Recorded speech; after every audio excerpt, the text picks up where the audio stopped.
The next element of great logo design is multifunctionality. Throughout the course of its life, your logo is going to appear on many items. It's going to appear on shirts, hats, more shirts, album covers, more shirts, lithographs, and all sorts of other merchandise. Let's take a look at a couple of the different uses right now. The three things that I want to talk about regarding multifunctionality are versatility, scalability, and color independence. Now let's start with that last one, color independence. When you have your logo, similar to the How to Promote Your Band logo that I have up here, you want to be able to show it in any color that you'd like. If the piece that you're working on calls for red, you want to be able to put some part of your logo in red. Even if it's not the whole thing, you want to have some aspect of your logo that's color independent, that your fans recognize no matter what color it is. Let's say that your first album is a heavy, aggressive type album, where you're actually going to smash some guitars, like in this particular logo. So we know from color theory that red is an extremely aggressive, violent color. So let's color the whole thing red. As you can see, the only thing that's changed is the overall mood. Now there's kind of a sense of urgency here, and you know that this guy's really angry. A better way to get across the aggressiveness of this album might be to just color a little part of it. So here I'm going to copy the layer style, and then I'm going to paste it.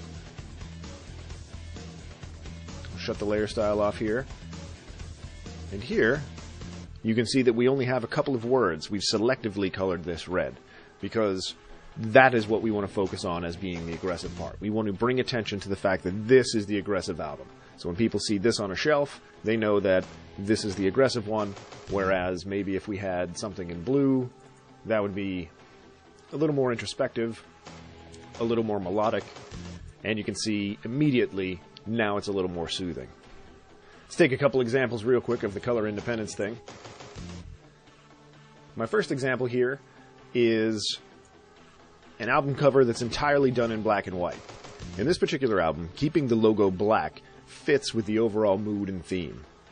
We've got our guitar smashing man in black in the How to Promote Your Band logo, solid black standing above the real man in black here, and the focus of this original album cover remains on the figure in the center of the cover itself. Here we have another famous album cover with the How to Promote Your Band logo replacing the original one.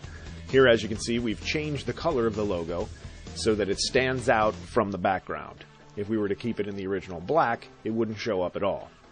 Here's one where we've turned the entire band logo purple, and essentially that's been done partially to create balance and partially to maintain the flow of this particular album cover. Now the balance comes in, we have a little bit of purple here down on the bottom, and to balance that out, we bring it back up here at the top, and it continues to flow with the theme of this album cover, but at the same time we're bringing attention to the logo, which would be the band name and the album name in this case, and even our two figures are looking up at the logo to see what the heck's going on there. Let's talk about scalability. Right in line with scalability comes showing only part of your band logo. So in this album cover here, you can see that there's only a tiny piece of the logo visible on the album cover. Yet, you still know exactly what's going on there, especially if you're a fan of this band. And ultimately, this particular album cover is the fourth release from this band, the fourth major release anyway. So they have their fan base solidified at this point. Their fans know that this is their album. In addition to that, this overall grungy abstract style fits in with most of the band's artwork. So if you're a fan, like I said, you're going to have no problem picking this out from the crowd. In a slightly different example, let's talk about moving around the elements of your logo. Here, you can see I've taken the name and split it up a little bit up in the top right-hand corner, and the actual icon from the logo, if we zoom in here, is in the top of this skull here. It's a little bit of a highlight right in the forehead of the skull. The moral of this story is, don't be afraid to use your logo in new and interesting ways.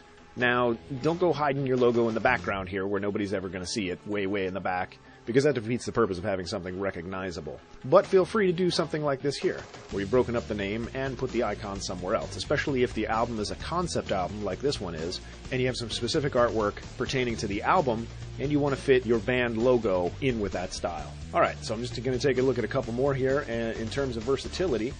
Let's take a look at a poster for a tour. Here you go, as you can see, we have the How to Promote Your Band 360 Degree Tour, and just slam the artwork right up in the top there. That's the first thing that everybody sees, and they know that that's the band that they want to see. And then here, right below that, are the extremely recognizable band members. We talked about shirts over and over and over.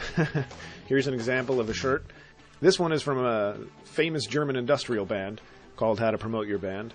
But you can see it's very simple, and again, we talk about scalability. This is going to go across the entire chest of whoever's wearing this. We talk about versatility. We've thrown this on a shirt. It's very easily recognizable. And we talk about color independence.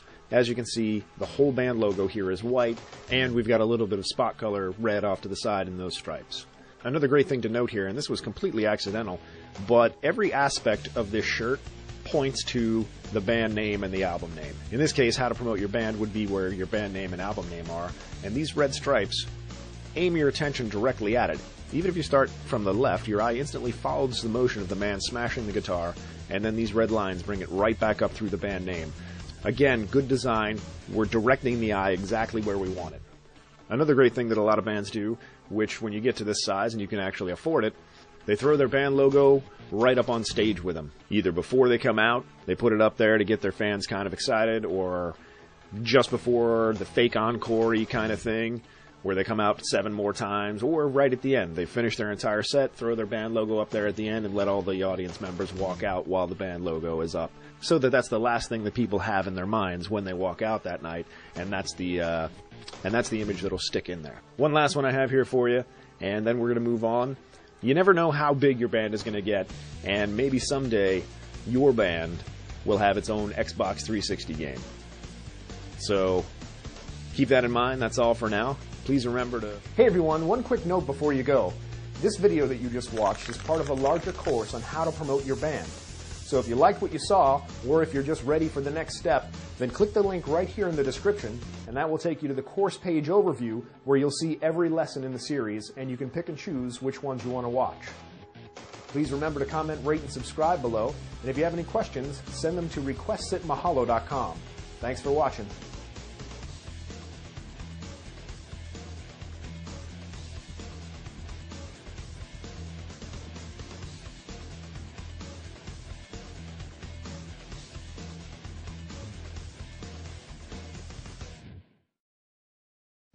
The second thing that goes into great logo design is multiple functionality. Multifunctionality, multiple processes. There's ham and eggs that you can use on a ham sandwich, but then you